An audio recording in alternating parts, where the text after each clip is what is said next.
Hi, today I'd like to continue on Chapter 6 on cluster sampling.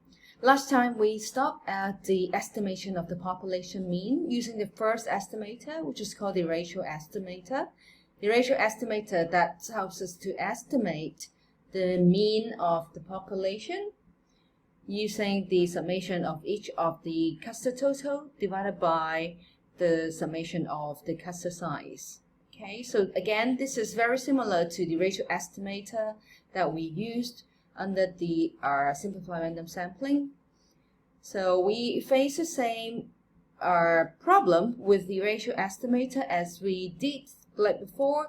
Like that could be a bias estimator if we have the straight line doesn't pass through the origins. Okay, but if that does pass through the origins, ratio estimator could be a good estimation under the cluster sampling for the means. Okay, and then we finished some of the examples. Now, we also mentioned that how can we look for the unbiased estimator? First of all, we say that the unbiased estimate or the bias of the estimator will go away when the cluster size are all equal.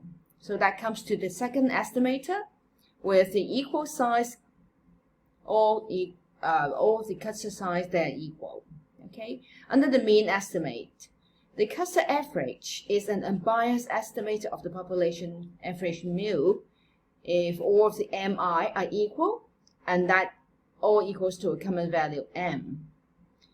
And the total for the population is equals to m times the total number of cluster in the populations. Okay, so capital M is indeed equals to n times the common cluster size. The mean is for the cluster under equal cluster means, the mean of the population or the estimator is equals to, we add up each of the individual within each of the cluster and then add up all of the cluster in the sample divided by the total number of cluster size, the total number of clusters in our sample. Okay, now we have a common m. M is not a variable because all of the cluster are in equal size. So summation of a constant that becomes m times n. And then we are actually looking at this. If we just look at the summation of all of the individual within the clusters divided by m, so that would be the cluster average. So in other words, we look at the cluster average and then add up all of the cluster in our sample divided by the number of clusters is the unbiased estimator. And the variance estimate is equals to 1 over m squared, final population correction factor, multiplied to SE squared over n. And that's very similar to the ratio estimator, but in this case we have a m squared multiplied to the SE squared. Okay. So let's look at an example. A circulation of manager of newspaper wishes to estimate the average number of newspaper per household in a given community. The travel costs for household to households are substantial, so we only select a few, like 4 clusters out of the 4,000 households in the community to be chosen. And then we know that each of the clusters, there are 10 households in each of the clusters. So now we have equal size cluster, and then out of each of the clusters, we have the total obtained.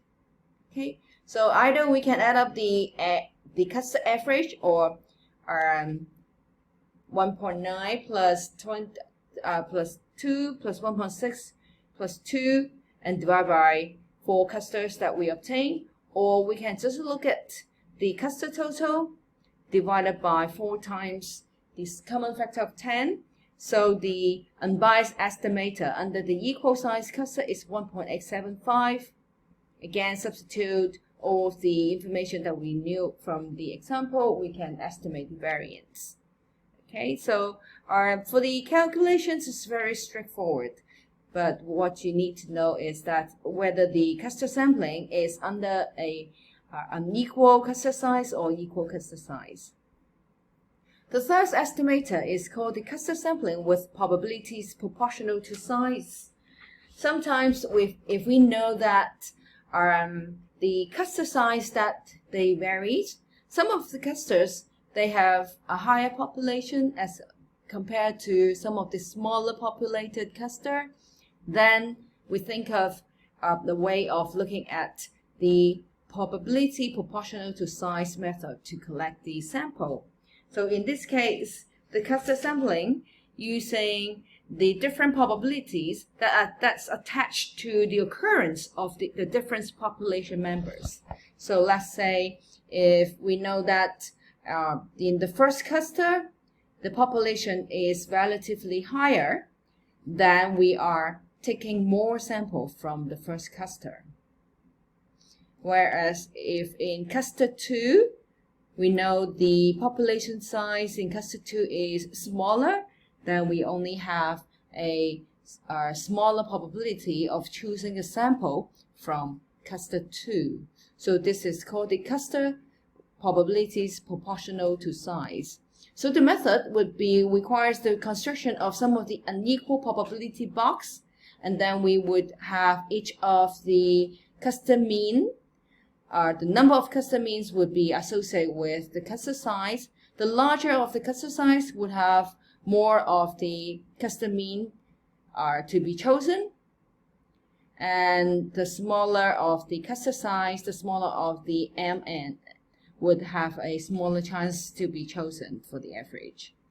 Okay, so the average of this box is equals to y bar, and then we have the unbiased estimator of the mu is indeed the cluster average, adding up for the number of clusters that we sample and divided by the number of clusters that we sample. And the estimated variance would equals to 1 over n times n minus 1, and then multiply to each of the cluster average distance to the overall y bar and the PPS, taking square.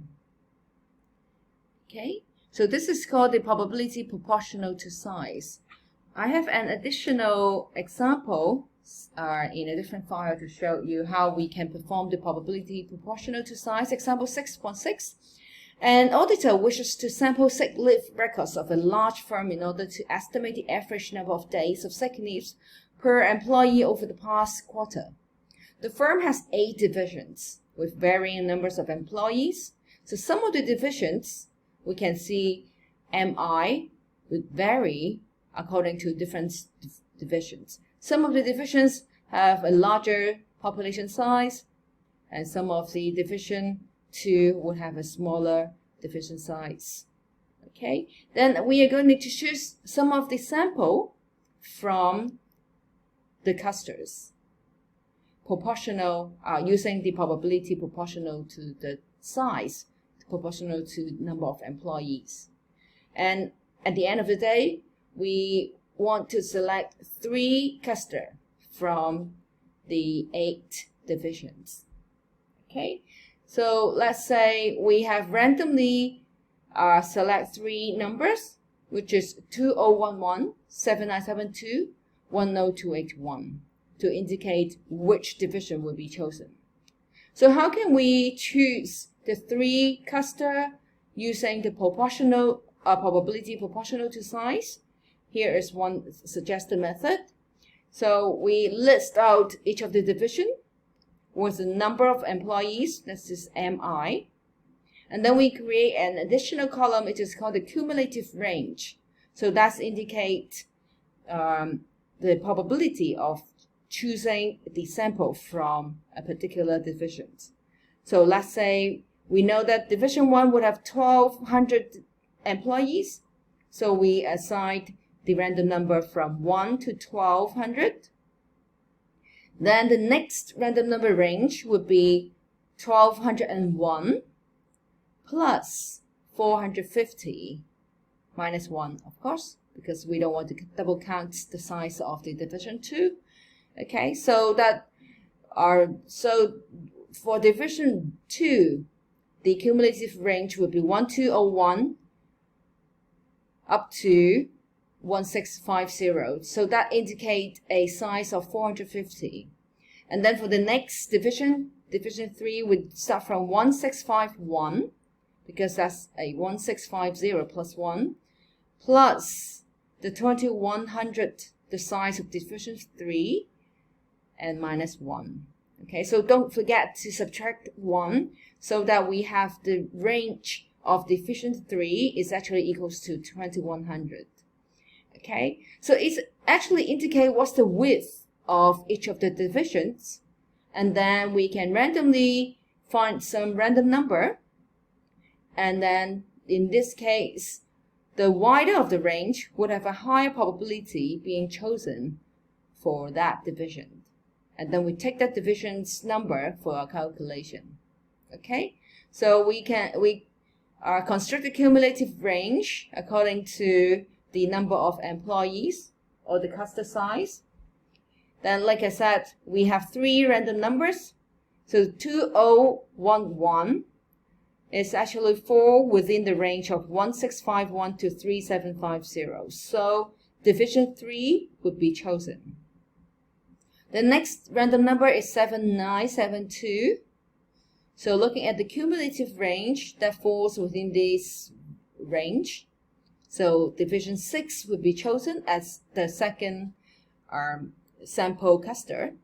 Lastly, 10281 is the third random number, so that falls within the range for division 8. So at the end of the day, division 3, division 6, and division 8 were chosen using the probability proportional to size. Okay, so now we have chosen these 3 divisions, and then we look at each of the divisions and look at their average number of look at the total number of sick leaves. So Y bar is indicating what's the average of the sick leave for this division. So given that 4320 is the total sick leave numbers for division 3, and we divide it by the number of employees. So on average, it's about 2.06 of the cluster average for division 3. Given in this division 6, there are 4,160 sick leaves taken out of the 1,910 members or employees. So the cluster average is about 2.18 for division 6. Average for division 8 is 1.81. So the Y bar under the PPS is indeed adding up the cluster's average divided by 3 clusters that we sample. So on average it's about 2.02, and then we can estimate the estimated variance. So we should have a hat on top.